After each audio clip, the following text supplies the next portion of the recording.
तो आज जिस तरीके से ऊपर और नीचे का मूवमेंट चला निफ्टी में और बैंक निफ्टी में, तो जैसे लग रहा है कि बहुत सारे रिटेल ट्रेडर आज कंफ्यूजिंग होंगे। तो चलिए देखते हैं कि यहाँ पे आज पूरा का पूरा दिन का मूवमेंट आज समाप्त कर लेते हैं।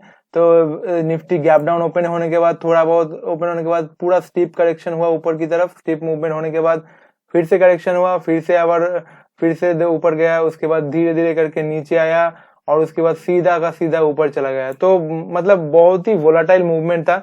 और इस तरीके के केसेस में वोलाटाइल होता है मूवमेंट बहुत सारी चीजों में। तो यहाँ पे अगर आप देखोगे कि जिस तरीके से ऊपर से नीचे फॉल आया, इस जगह पे मैं एक लाइन खींच दूं, यहाँ पे जिस तरीके से फॉल आया ऊपर से नीचे तक लगभग 18,191, मतलब 18,200 से लेके यहाँ पे नीचे लगाया 17,400, मतलब 800 पॉइंट का मूवमेंट तो यहाँ पे नीचे की तरफ आया इंडेक्स में। और बैंक निफ्टी में अगर आप यहाँ पे देखोगे, बैंक निफ्टी में भी बहुत ही अच्छा ऊपर से नीचे की तरफ रैली हुआ, मतलब 43,000 से लेके 39,500, मतलब 3,500 3,500 का मूवमेंट आया। तो इस तरीके के केसेस में क्या होता है कि इतना बड़ा मूवमेंट के बाद एक वोलाटाइल मूवमेंट होता है और उसके बाद एक ऊपर की तरफ बाउंस आता है। तो इस तरह के केसेस में हम देखेंगे कि नेक्स्ट हम क्या कर सकते हैं, अगले हफ्ते कैसे मूवमेंट हो सकता है। तो चलिए शुरू करते हैं अगले हफ्ते का मूवमेंट की तैयारी। तो शुरू करने से पहले हमारा पहला पैरामीटर रहेगा फिबोनाची रिट्रेसमेंट। फिबोनाची लेवल देख लेते हैं।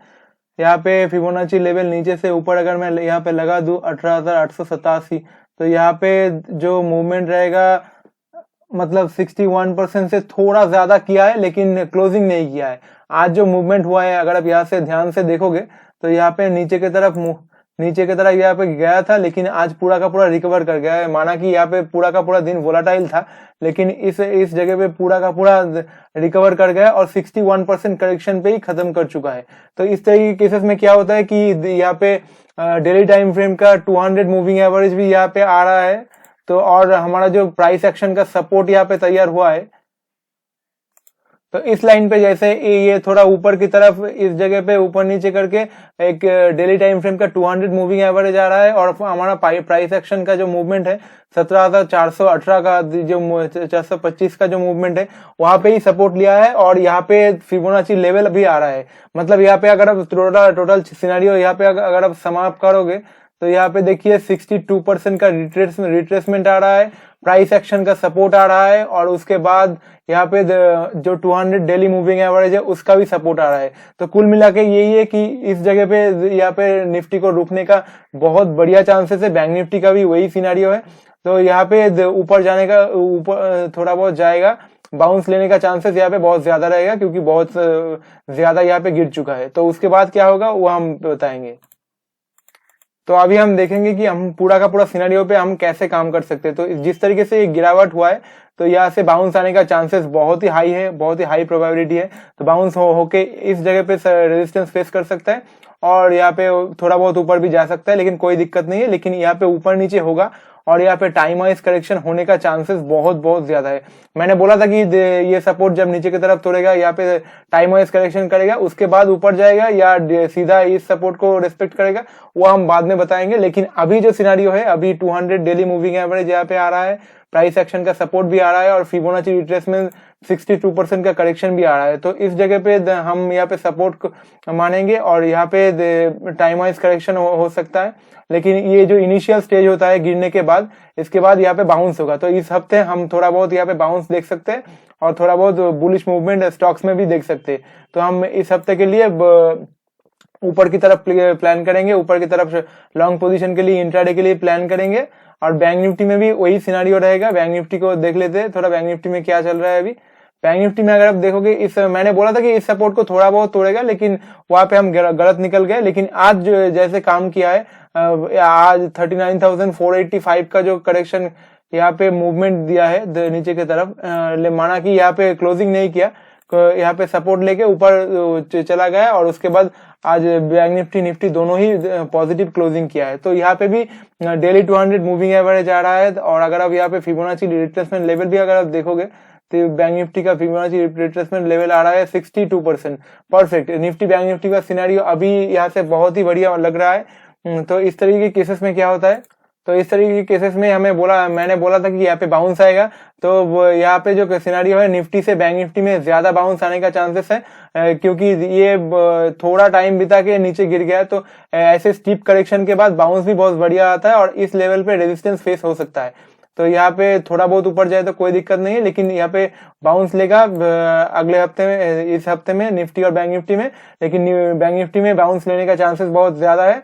तो अगर आप यहाँ पे बैंक निफ्टी के स्टॉक्स में अगर आप देखोगे तो इस हफ्ते के मूवमेंट ज्यादा आएगा, क्योंकि बैंक निफ्टी में करेक्शन भी बहुत ज्यादा हो चुका है निफ्टी के कंपैरिजन में। लेकिन बैंक निफ्टी में अगर ज्यादा बाउंस हुआ तब भी बैंक निफ्टी में टाइम वाइज करेक्शन होने का चांसेस बहुत ज्यादा रहेगा। जैसे हमने पहले भी बात किया था कि टाइम वाइज करेक्शन यहाँ पे ज्यादा होगा, लेकिन अभी जो रिसेंट मूवमेंट है 1-2 हफ्ते में, यहाँ पे बैंक निफ्टी में मूवमेंट आने का चांसेस निफ्टी से थोड़ा बहुत ज्यादा है। तो अभी चलिए थोड़ा बहुत स्टॉक्स के ऊपर डिस्कस करेंगे। बजाज ऑटो में क्या चल रहा है अभी। बजाज ऑटो अगर आप देखोगे यहाँ पे बजाज ऑटो में ऊपर की तरफ मूवमेंट हुआ, उसके बाद देखिए पूरा का पूरा इस गैप को फिल नहीं किया अभी तक। तो बहुत ही हाई प्रोबेबिलिटी है कि ये बियरिश एनगल्फिंग के बाद यहाँ पे नीचे आने का चांसेस है और यहाँ पे इस गैप को फिल करने का चांसेस है। तो यहाँ पे अगर ब्लैक कैंडल बनना शुरू करता है नीचे की तरफ ट्यूसडे को, तो यहाँ पे नीचे की तरफ आपका पोजीशन बन सकता है। हमारा अगला स्टॉक्स रहेगा बजाज फाइनेंस। बजाज फाइनेंस में अगर आप देखोगे यहाँ पे भी एक बुलिश एनगल्फिंग पैटर्न बनाया है। यहाँ पे एक जो कैंडल बना था पिछले दिन में वो बहुत ही वोलाटाइल था, लेकिन उसके बाद अगर आज आप देखोगे कि इस लेवल को अगर ऊपर की तरफ ब्रेक कर दिया, इस लेवल पे रेजिस्टेंस फेस हुआ है, तो इस लेवल को ऊपर की तरफ अगर ब्रेक कर देता है व्हाइट कैंडल के साथ, तो उसके बाद यहाँ पे ऊपर की तरफ लॉन्ग पोजीशन बन सकता है। हमारा अगला स्टॉक्स रहेगा श्री सीमेंट। श्री सीमेंट में अगर आप देखोगे श्री सीमेंट क्या हो रहा है, यहाँ पे भी एक बुलिश एनगल्फिंग टाइप पैटर्न बनाया है। उसके पिछले दिन में जैसे पैटर्न बनाया वो इसको आप हैमर नहीं कह सकते, क्योंकि इस हैमर के तरह है, लेकिन इस आज का जो कैंडल बनाया उसने दो कैंडल को पूरा का पूरा साफ कर दिया है। तो इस तरीके के केसेस में इसके बाद अगर व्हाइट कैंडल बनना शुरू करता है तो व्हाइट कैंडल के साथ ऊपर की तरफ आप पोजीशन बना सकते हो। तो आज हम इस हफ्ते से न्यूज के ऊपर भी फोकस करेंगे कि हम टेक्निकल सिर्फ डिस्कस करते हैं, उसके बाद हम फंडामेंटल को भी थोड़ा बहुत डिस्कस करेंगे। तो हमारा जो व्यूअर्स है उसको शायद एक क्लैरिटी आए कि टेक्निकल और फंडामेंटल को कैसे क्लब करके काम कर सके। तो हमारा पहला जो आज का न्यूज रहेगा, Adani Enterprise FPO subscribed just 2% on day 2, can the mega issue sail through. तो ये जो अदानी एंटरप्राइज का एफपीओ आया था फॉलो ऑन पब्लिक ऑफर, इसको जो सब्सक्राइब हुआ है डे 2 में ओनली 2% हुआ है। अगर आप पूरा का पूरा न्यूज पढ़ोगे, the ₹20,000 crore secondary share by Adani Enterprise struggling to garner investor response even as the stock market managed to recoup partial losses। ये जो Gautam Adani flagship company got bids 8,79,340 shares against the total issue size of 4,55,06,791 shares.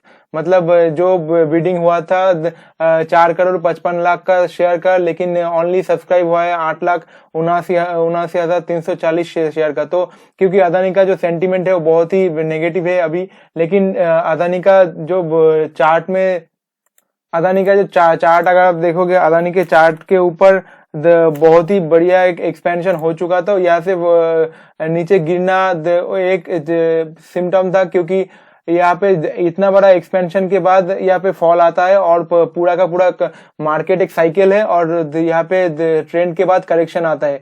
लेकिन जब correction आता है तो कोई ना कोई न्यूज बहाना बन जाता है, लेकिन करेक्शन तो आना था इस लेवल पे हो या थोड़ा बहुत ऊपर लेवल पे हो, लेकिन करेक्शन आना था यहाँ पे। लेकिन इस न्यूज ने बहाना बना दिया और ये यहाँ पे करेक्शन हुआ।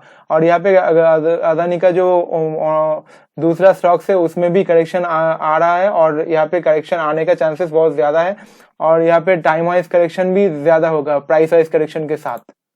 तो यहाँ पे देखिए टेक महिंद्रा का जो शेयर्स है वो कंपनी में 5% का फॉल आया है इस क्वार्टर। 3 नंबर क्वार्टर में 1297 करोड़ का लॉस हुआ है, लेकिन बीट्स इट्स एस्टिमेट, मतलब जितना एक्सपेक्ट किया था उससे थोड़ा कम ही लॉस हुआ है।